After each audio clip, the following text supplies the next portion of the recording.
Wow, wife of 14 years, together 16 W2 kids has been having an affair. I found out. Now I am lost. I suppose I should give a backstory. I am M40M, she is 38F. AP is 30M. We met early 20s, we dated off and on and were friends, lovers, and BFGF. Eventually we married. We have a teenage girl 14 and young boy 8. The thing is, she's always had my heart. I think I knew early on that I loved her and wanted to be with her for the rest of my life. We shared everything. We talked about the goofiest things until we laughed to tears. We've always had the same sense of music together and attended May shows. We simply enjoyed each other's company. When our kids came into our lives, I had never been happier. We truly created some remarkable little beings. They are so damn adorable with hearts bigger than I could have ever dreamed. We have raised them so well so far. If I am most proud of anything as a couple, it's that we raised two selfless children who deeply care for one another and the world around them. I am madly in love with these two. Our marriage has had its ups and downs, that's for sure. Obviously, over this many years things can't always be amazing, that's just marriage. When we are at our highs, we are so on it, we ducking cruise. God damn it, we were like Maverick and Goose, we own life. When we were down before this affair, we always managed to talk, to find common ground, to bounce back and cruise again. We fought for each other. I suppose this is why this hurts so much. Instead of fighting for each other, she chose him. There was this guy she met, his name is Chris. They were once co-workers. She left that job and went to another, but for some reason maintained contact with him over the last year. See, when they initially met, she mentioned this co-worker. He was always just kinda mentioned offhand, in passing. Oh, Chris did this today. Yada. I remember feeling something wasn't quite right, or maybe I was just being jealous. I couldn't put my finger on it, but looking back it was a sign if there ever was one. Over the last few months, COVID has really ducked things up. I'm not blaming this on COVID, but surely it did not make things easy. During COVID I definitely battled a huge mountain of depression. I withdrew, I absolutely did. I get up every morning around 4 a.m., I work out in my gym. This has been my routine for near 2 years. Then I would take a shower and then I would work from home. Have been working from home since March all day. Afterward I would get into Discord or TeamSpeak with some friends and family I hardly ever see since COVID, and then spend the night chatting and socializing. I have always been very sociable, and I think I leaned heavily into that nightly. I put much more effort into socializing than into her. That's factual. Around this time she had a surgery on her leg that made her unable to walk for a considerable period of time. During this time her and I didn't speak as much as we should have. I helped her with her care, made her food, helped her with what she needed. But I certainly left her on her own for many days without any social interaction. They talked heavily during this time. I still don't know why I did that. I can't help but wonder if on a subconscious level I had rejected her, because at this point she had already rejected me for him. Timeline. January she left her job where he worked for a new one. They maintained contact. February things felt normal. Time was good as always. Our relationship felt great. March COVID hit. I was WFH. We leaned heavy into each other, bracing for what might come with the pandemic. April May things felt normal. We started a massive garden together. If we had to quarantine and distance, we were seemingly doing it well and together. We made great food, had cocktails, and just did things together. Sometime around here he would start asking personal questions about her relationship with me. Things like, how does he treat you? This is all she has given me in regards to that. I suspect the conversations went deeper than this one question, but she has been giving me little bits of truth here and there and a whole ton of I don't know or I don't remember. So who knows? June, July she started meeting him on her lunch breaks. It's around this time they had their first kiss. According to her, she told him this would ruin our families, to which he responded, I think I'm okay with that. I think of everything I learned, this exchange of words hit me the hardest. July, August they met more frequently on her lunch breaks. They would meet in parks, in parking lots, at her work, at his house. They massed around in his wife's bed, taking their clothes off and making each other CM. According to her, they tried to have time one time in their bed, but he couldn't get it up. This detail is something that, according to her, was a regular occurrence. And a detail of importance for later. They had time in their cars in these parking lots. During this time I was deep into depression. I would often vent to her about how off I felt. I remember sitting in the shower just staring at the walls, wondering if life would be easier for her and the kids if I was just dead. I never considered killing myself, but certainly thought it would be easier if I was gone. Early September. Her leg surgery occurs early September. She's at home for 2 weeks with her leg up and not going anywhere. They exchanged a lot of texts during this time. My depression had only grown. Feelings of being lost, like I was drowning, were daily occurrence for me. Late September. She's back to work, albeit with a cast and scooter crutch to move around. She met him at his house again, in his wife's bed. Depression was more of the same. I went hard into my workouts here. I was hitting personal records often. I bought a punching endurance post and began boxing spar training. October to mid-October. They meet in parking lots more frequently, and book a hotel room with each other. They spend an entire day together after pretending to get ready for work that day. After she leaves the room to head home, she texts me, "Phew, what a rough day, holy duck, this day hurts." That text just gutted me. At the time, I responded the way a husband would. Supporting his wife after a tough day at work. Reading back on that day now, as I do, trying to find signs I missed, just ducking sucks. I was home with our kids, working, while helping them do distance learning. A stress that is not fun, juggling a kid's education while trying to remain accountable with work. A couple times in the car she mentioned he couldn't get it up. They had also told each other they loved one another. My depression was subsiding here. I felt more confident than ever, and I knew ultimately that she was off and I needed to know WTF was going on. Late October. D-Day present. I had suspected something was up, everything was off. So early morning before my workout I snooped. I felt guilty snooping at first, but I found the affair. The fog had lifted. Only for a new one to set in. I sometimes wish I could go back before that morning to remain oblivious. Ignorance, bliss, all of that, I suppose. I found a long text history, with huge gaping gaps in discussion, that was a massive flag. So I opened her Snapchat, and noticed they had a very long snap streak. Something I tried so many times to get going with her makes sense now as to why we never had that streak. Here is where I found saved pics of him, telling her he missed her, her telling him I can't wait to kiss that face, mister, etc. Nauseating stuff to find, really. The kind of stuff that makes your heart die 1,000 times in a second. I gasped for breath, and I saw red. So I confronted her. I woke her up. It was 4 a.m., I flipped the light on, gave her the phone and asked her to explain. Her first words were that she was upset that I looked through her phone. Ooh, the ducking nerve. She tells me they kissed once. That was it. It's never just one kiss, is it? After reading so much on here, I have discovered that they always give you just a tiny bit of truth, never the lot of it. I can't remember how I got her to tell me they had time. But when I finally did, she said they had time once, in a car. And they only met up a few times. I think when I showed her Google Map history that she realized I knew more than she was letting on. She started filling me in on more details. How many times they had time, as far as she's letting on that he couldn't always get it up, that he wasn't good, just different, whatever the duck that means. When I look through our phone data, I find that her average texts per month went from 500 to 4,500. On the worst day they had texted each other once every 3 minutes over 16 hours. She says most of their conversation was just random "How are you? How was your day? Hey, here's a song for you to listen to." I have hard time believing anything she says. When asked why she did it, at first she tells me that she was lonely and that she felt like I didn't value her. Now that reasoning has shifted to "I don't know, I was stupid, I got addicted and couldn't stop."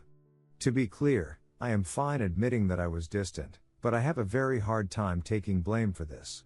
She could have talked to me at any point, raised her flag and told me we were slipping, and I would have fought with my last breath to make things right. She didn't do that though. She chose him. She fell into him. She dated him, she ducked him, They told each other they loved one another. Update Automod removed my comment. So I found out everything I needed to know at this point. But that doesn't stop the wondering, the need to dig and find details. I feel like a psychopath. I feel like I'm not myself. I feel desperate for control. Which is not like me. I'm not that person. I just want her to tell me everything I have to know. After reading so many stories like mine, the spouse, whether woman or man, always wants to know the level of deceit and details of their cheating partner's actions. I am not alone in this. These attempts to gaslight and trickle truth me are more infuriating than the actions she committed. The day I sent everything to his wife and then confronted him. I sent it all. Everything. He lied about everything.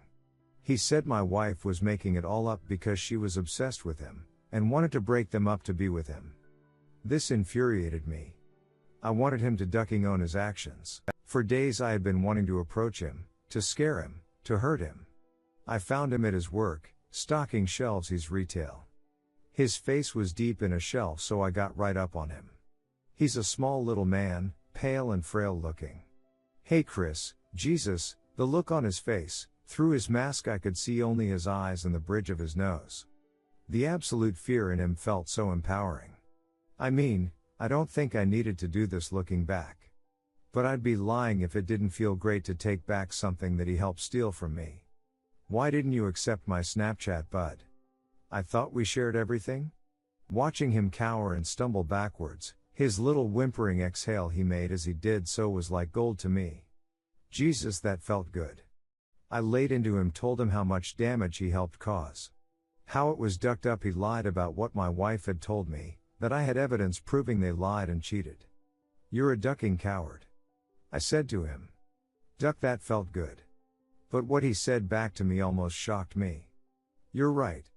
I am a coward. God damn it, how in the duck could I feel sorry for this miserable tiny person in that moment? Fuck. I actually felt sorry for him. If he hadn't said that, I would have done much more than just throw words at him. Uck. In my frustration I grabbed some of the peanut butter off the shelf he had been stocking and threw it at his feet. Then I walked away. Later I found out that just before I went in there his wife showed up at his work. She pulled him outside, made him admit to it all. She also called him a coward and then she slapped him. The justice. Hearing her tell me that day she confronted him not minutes before I did, and called him the same word I did. She told me he finally admitted it. And some of the stuff my wife told me was confirmed through him. Apparently, a couple of times he legitimately couldn't get it up. Does that make any of it better? No, it just means instead of ducking 4 or so times she told me there was intent on a couple other occasions. I learned in that moment that this man doesn't offer anything more than I do. In fact, he offers much less. I could go into all the ways I know I am better than this guy, but in the end it would just be petty and sad. I actually feel sorry for this guy. In all my frustration and hatred I feel bad for him. So, where does that leave her? I don't know. She has made a lot of changes to start out. She removed social media, deactivated and deleted accounts, she blocked his number, suggested she'd be willing to get a flip phone instead if that would help. She's okay with me checking up on her, checking her phone and messages. For now I think it's justified, however I hate that this is what I am now. The adult checking up on the child to make sure she isn't breaking the rules. Fuck, she turned me into something I am not. She took my wedding ring and put it on a necklace that she won't take off. I took the ring off during our D-Day fight and told her I no longer wanted it. This is one thing that I was happy to see her do. She did that in quiet, and kept it under her shirt for a while before I even realized she had done it. When I noticed it, I wanted to cry. Damn it, if I had any tears left I'd cry now thinking of it. She says she wants to do therapy with me. I told her we wouldn't proceed without it. Last weekend we took a trip, away just us to talk, and try to be together. I'll admit there was one day that weekend where everything melted away and I felt like I had my best friend again. When we left and came back into town it was like a black cloud instantly came back over me. All the doubts and thoughts never really left, the weekend away just hid them for a bit. I am starting to feel like she is remorseful, But I think all of the tickle truths and gaslighting have pushed back on me accepting any of that remorse. I have to wonder if she was truly remorseful, why she would continue to hide even the littlest things. As if I am some weak person that can't handle it. The S-time is mind-blowing. I feel there is a certain sense of primal need in this. To reclaim it, if that makes any sense. It's not hate S-time at all. It's very passionate, there is love there. There is sadness. But it is amazing. It's also frequent. We have had so much S-time that I think we rival even our times when we first met and had little responsibility. One thing that truly ducks me up though is that for the longest time, she and I would do mild-ass play on her. She genuinely likes it. Apparently he asked her several times for a Al, to which she says they never did. She would never let me actually put myself into her because she says I am too big. However, in all the details that have come out, she informs me he's smaller than me. Now all of a sudden, she's open to the idea of a Al's time. After years of just smaller toys and fingers and such during intercourse. Now all of a sudden she's okay with me putting myself inside of her. Maybe she gave that intimate thing to him, and is trying to make amends with me by giving it to me. Or maybe, she genuinely didn't give that to him and wants to give it to me. How can I know one way or another? This thought ducks with me so much. However, who knows how sincere this all is? Is it because she's caught? Is it because she's scared to lose our family? Scared of embarrassment? Our oldest at least wouldn't forgive her for a long time, I know. She's old enough to understand, our youngest may be just old enough to understand. Either way, they wouldn't like to hear what their mother did. Why our family was broken up. I always come back to this. They could have ended it at any point, yet they didn't. And if not for me catching her, they could be in a parking lot right now at this very moment ducking. Would they be? So for me, now I am leaving out of state for a while to work remotely from a family member's house. I need the space but fear it so much as well. I will take a long period of time to process all of this. If I want to move forward, if I think it's even worth it to try. I want to see her fight for me, but sometimes my heart gets in her way and I give her too much. Up to this point I wonder if I am letting her off easy. If I am compromising too much, and giving her cop-outs from owning what she did. Even if I was distant as a husband, even if she did feel lonely, she started this journey, not me. She chose him, not me. As far as I am concerned, she left me in the shower staring at a wall wondering if it would be easier to be dead.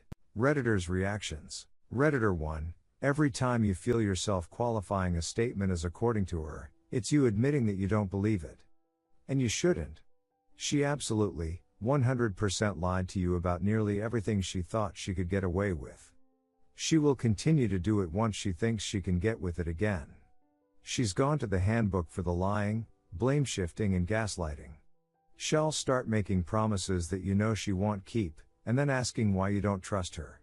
Don't cry, bargain, or get emotional. Don't do the pick-me dance, it's an unwinnable game. Look into the 180, a divorce lawyer, an STD test, and just in case, a paternity test. Redditor 2, since you already read a lot on this sub, what I will tell you no won't be news for you. Your marriage ended on the day she decided to cheat on you. The wife you once married walked away and never came back. Instead, there is this new woman who is capable of things your old woman never was and who doesn't care if she hurts you or the kids. She doesn't regret what she did, only that she got caught. Like you said, if you wouldn't have snooped her phone, then she would be having S-time with him right now. The trust you had for her before she cheated will never come back. She can work hard on getting your trust back, but it will never be the same. There will always be this nagging thought in the back of your mind. Is it impossible to be happy with her again?